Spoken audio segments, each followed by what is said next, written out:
Welcome back to our course on Excel 2013 Advanced. In this section we're going to start to look at pivot tables. Now it's a little bit tricky really when we start on pivot tables here, because I'm sure that some of you will have used pivot tables before, at least in a basic form. On the other hand, understanding some of the basics of pivot tables, if you haven't used them before, is absolutely essential, even if what we're going to do is go into some of the more advanced aspects of their use. So what I'm going to do is to start with a relatively straightforward case study with some fairly straightforward data and develop pivot table and a pivot chart based on this straightforward data before we move into some of the more advanced aspects, and in particular some of the aspects that have been introduced in this and other recent versions of Excel. There are a few features of Microsoft Excel that really are considered to be its greatest strengths, and amongst these are pivot tables, pivot charts and the associated tools and techniques. They've been in Excel for several versions now. By no means are they new, and they've continually been improved, particularly in recent versions, but the fundamental idea of pivot tables has been around for some time and has been one of its great strengths for some time. The first thing to explain to you is not what a pivot table is. I'll come back to that in a little while. I'm going to start by explaining situations in which you would use pivot tables, because that will help to explain not only why you use them, but what they are. We use pivot tables for what we call transactional data. So that's records of things that have happened normally in some kind of sequence. Now that doesn't necessarily mean that there is some kind of dependency between these items, but it does mean that they are similar events or similar measurements that have a certain set of properties in common. Now the case study we're going to start with is a very straightforward one, and it's to do with sales in convenience stores.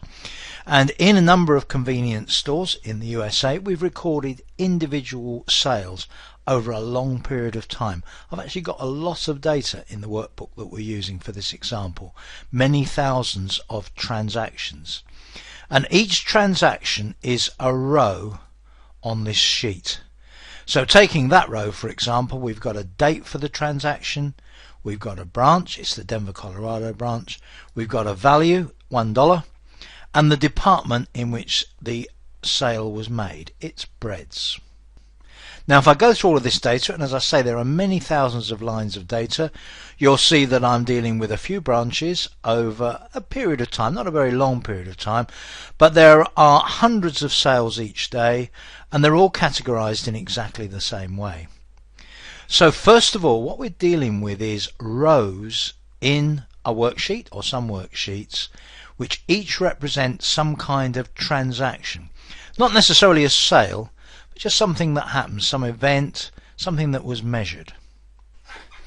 Now one of the problems you always get with very large amounts of data is finding some meaningful ways of analyzing that data or presenting that data.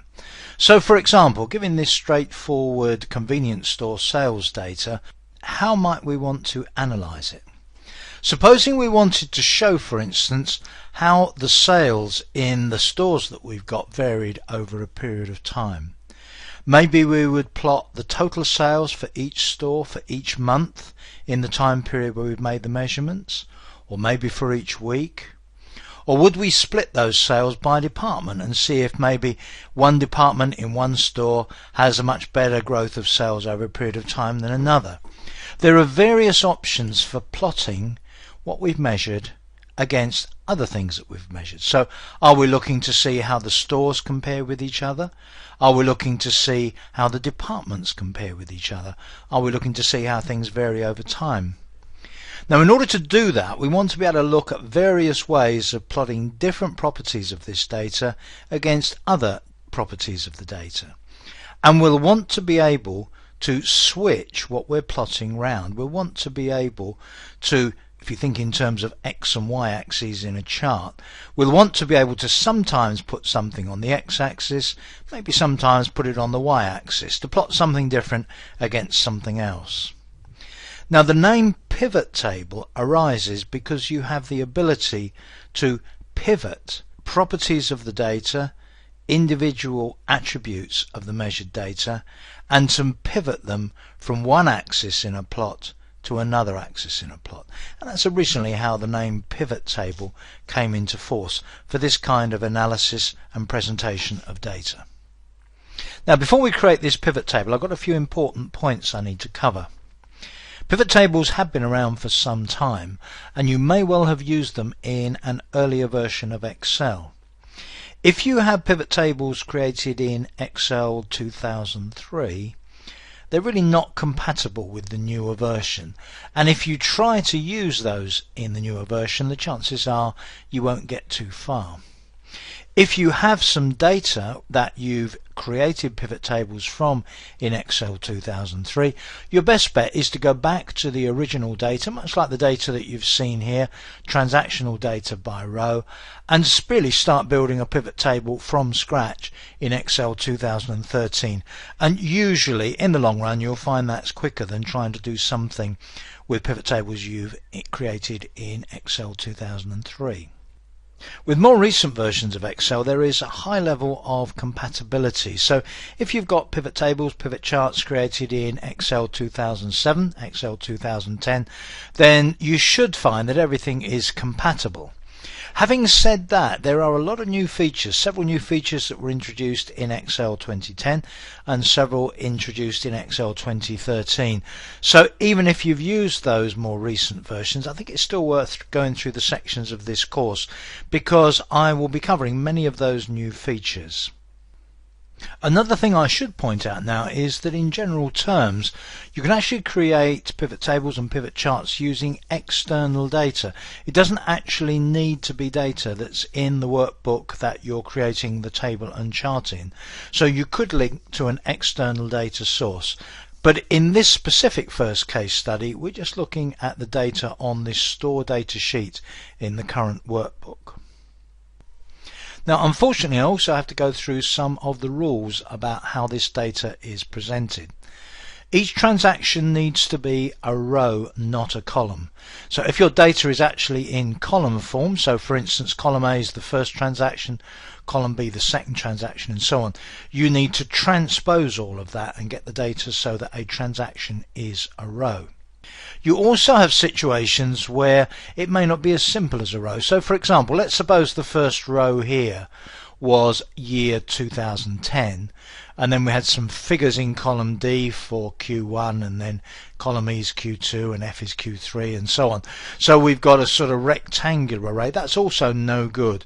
You need to have transaction per row. If you get data in the way I've just described, you need to split that up and get it into row by row transaction sequence. You should also have no blank rows, no blank columns. Each column should have a heading with a title, and the title should be unique. You don't want two of these columns to have the same title at the top. Now, as with many of the data sets that you're going to use pivot tables on, our data set has got a column here with numeric data. If in a numeric data column there is no value, do not put a space, put in a 0, because again, if you put a space in, that will cause trouble as well. And one other point, if you're working in compatibility mode, so bear in mind that in compatibility mode you're able to deal with Excel workbooks from older versions of Excel and able to save workbooks for older versions as well, then many of the newer features of pivot tables in the last three versions, 2007, 2010, 2013, are going to be disabled, which you probably don't want. So avoid working in compatibility mode if you possibly can. So the data that I've got here satisfies all of those rules, and I can go ahead and create a pivot table. In Excel 2013, quite a few new options have been introduced for this. So I'm going to start with one of the new options. And all you need to do in this case is to select all of the data for the table. There is a keyboard shortcut to do that. Let me just click in there somewhere. Because the keyboard shortcut I want is Control and asterisk. Select all of the data. And then you get this little icon here that appears out to the right. Now the icon there is the quick analysis icon. If I just hover over it, you can see the screen tip quick analysis. Use the quick analysis tool to quickly and easily analyze your data with some of Excel's most useful tools, such as charts, color coding and formulas. So click on the quick analysis icon. And what it comes up with is this little sort of menu bar here. Do you want formatting? Do you want chart? Do you want totals, tables or sparklines? Well, I'm going to go for tables on this occasion. So click on tables. And I'm given the choice of just creating a table, creating one kind of pivot table. Note that there's a preview of that pivot table up above. Second kind of pivot table. And then I have a more option as well. I'll come back to more later. Let's look at that first pivot table. If you look at that, you can see what it's actually done. It's taken one of the properties of each of the transactions, which is the branch name, and what it's done is to categorize all of the sales according to branch. So we've got Boston and then a total value of the sales, $60,157.14. Chicago, $19,868.21, Denver, Miami, so on. Now that is my pivot table, or should I say it is one version of a pivot table. So let's click on that option and see what happens. And what happens is that Excel 2013 creates a new sheet, and the new sheet has this pivot table on it. In column A, it's got the branch. In column B, it's got the sum of the values. And there is a panel on the right where I can now set about controlling what's actually shown in that pivot table. Now we're going to look at this in much more detail in the next section, but let me just show you now a little bit about what pivot table means. Currently, in the list of pivot table fields on the right, I've only got two fields checked. I've got branch checked and I've got value checked, and they're the two that are shown here. And in fact, with the branch, I've got the names of the individual branches. In fact, there's a New York branch there which seems to have a very small number of sales. I'm not quite sure why that is. But the value, I've got the sum of the values shown in the table. Now the symbol down here, sum of value, tells you that it is the sum of value that's shown. Now let's suppose I wanted to introduce another field into this table. Let's suppose that as well as branch and value I want department.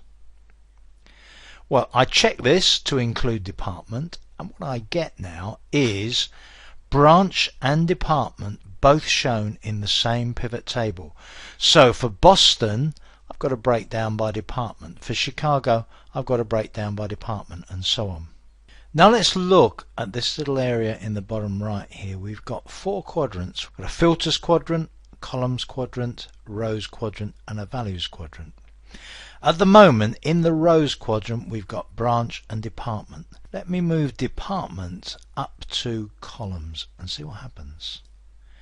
What I've now got is a breakdown of sales, still for each branch because the branches are in the rows, but I've got a breakdown by department where the departments are represented by columns.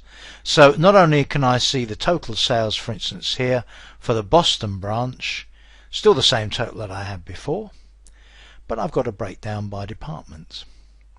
And in fact, not only that, I can even go so far as to filter what I need. So let's suppose I disable them all and I just say I want to break down for gross sales, hot teas and juices. Click on OK and I just get those three columns. Now in addition to that, if I wanted to, I could pivot the whole thing. So I could take department, put it back down there, take branch, put it up there, and you can see what happens. I've got departments going down there, the three that I've filtered on, and then I've got the branches going across there. So you can see even from that the amazing power and flexibility of pivot tables in Excel 2013. So that's the basic principle of pivot tables. In the next section we're going to look at this in much more detail, and we're also going to look at some more of the new features. I'll see you then.